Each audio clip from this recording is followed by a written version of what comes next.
Well, it is early December, more or less, here in St. Paul, Minnesota, and we have snow on the ground, and we had some very cold weather in the minus degrees Fahrenheit.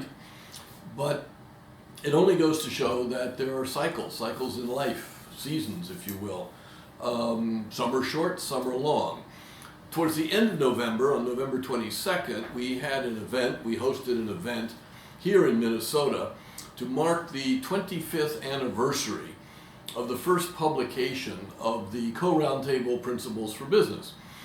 And this effort, as you may know, you may have heard or read, was initiated and led by a small group of Minnesota business leaders who went to Caux, Switzerland to meet with other business leaders from Japan and Europe, gathered in Caux under the auspices of then Moral Rearmament, now Initiatives of Change, to think about the role of high purpose, morality, one might even say personal vocation, in the practical things we do in life as people, as business leaders, as fathers, as mothers, as politicians.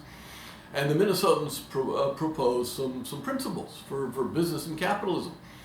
What is a moral and wise stewardship of private property, access to free markets, of selling bonds and stocks and borrowing money and using financial instruments?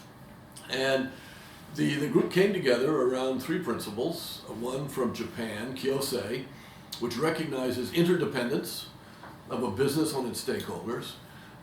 Second was sort of Catholic social teachings, which focuses on the subservience of our economic life towards human dignity, and principles of subsidiarity, where you want to turn power over to the lowest level decision makers.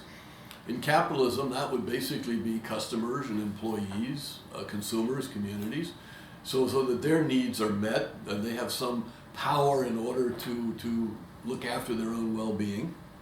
Solidarity, a feeling of engagement with other people and a willingness and openness to engage with them.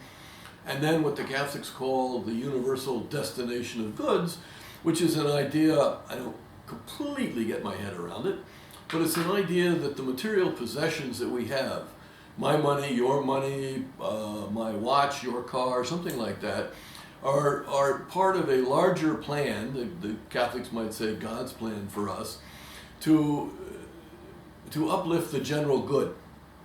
Because what my private property is not just mine. It's somehow in a larger context of higher purposes and the well-being of other people. And then an American sort of tradition of Calvinism, which talks about personal vocation and personal stewardship for the decisions we make and how we impact others. And that was 25 years ago.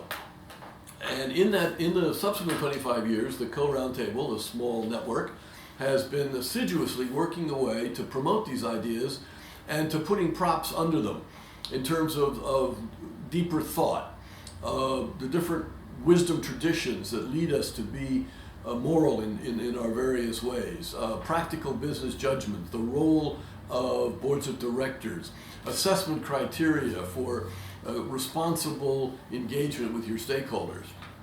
And 25 years is a long time, but remarkably, this year, at the end of 2019, this visionary Caux Round Table effort was validated by some standard bearers of conventional wisdom. One was, and I've talked about this before, the Business Roundtable of the United States, which in August issued a statement saying that no, we think going forward that a corporation must be seen in relationship with its stakeholders. Its purpose is not just to make money, or it's not a single purpose entity to make money for its owners. It's a multi-purpose entity to balance the interest of owners and customers and employees and suppliers and communities so that all in some sense can benefit appropriately. It's a multivariable equation, and it's a systems theory approach to what a business is. And so that validated 25 years later what the Caux Round Table founders recommended. And then just a little while ago, about 10 days ago, the Davos, the World Economic Forum, released its Davos Manifesto 2020, getting ready for its meeting next January, it said the same thing. That capitalism, private corporations are in effect deeply connected, interconnected, inevitably connected, umbilically connected to their stakeholders. So we've had this remarkable validation of the Caux Round Table Principles and issue by, again, as I said, oracles of conventional wisdom. It's kind of been like a celestial convergence of a whole bunch of stars coming into alignment at the same time, leaving us now with encouragement and enthusiasm, but trying to figure out what should we do next.